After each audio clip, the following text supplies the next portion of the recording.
Okay, so the house across the road here, this was built in 1594 by a wealthy merchant called John Rothe Fitzpiers, and the Rhodes formed part of an oligarchy of 10 merchant families that controlled the town at the time. It was written in the town charters that only someone from these 10 families could become mayor here, for instance. John was importing silks and spices from Asia and selling other mundane things underneath the archways there, like wool. So at that time, as you do now, you have the main road. It goes from the castle down to the Watergate, and along that road we had about 100 to 150 large houses. Road House would be one of about a dozen of that particular size. For every 2 or 3 houses then we had a lane like this one here, like the lanes you can see across the road. Because of the walls surrounding the city at the time, the merchants here couldn't buy land to build houses for their children on. That truck has really come at the worst possible time. Because I'm about to say, all the land inside the town was occupied and the English couldn't live outside the town walls. So they started building their houses behind one another, which the truck is now blocking. So if you look, when the truck moves, if you look behind, there's a second house there that was built in 1604 by John for his 12 children.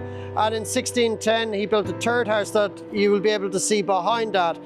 Thankfully, he didn't have any more children, but that was built for kitchens and servants. When Cromwell arrived in 1650, he expelled the Rhodes and the other merchants from Kilkenny, and the reason for this, again, it's similar to what happened before, that they became a little more Irish than they would have liked. So, for instance, a lot of the English here remained Roman Catholic after the Reformation.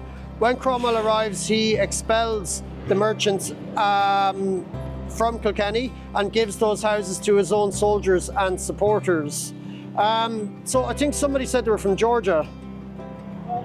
Georgia, yeah. Excellent. So anyone from Atlanta? North 2 hours. So another man, not in Kilkenny, but in a village called Callan. One of the soldiers was a man called Daniel Candler. Does the name Candler ring any bells? No? Okay, well Daniel had a grandson whose name was also called Daniel, and he emigrated to Georgia. And his son then, Asa Briggs Candler, was the founder of the Coca-Cola company. And their family home was called Callanbald, which is named after Callan, County Kilkenny. Cool, any questions?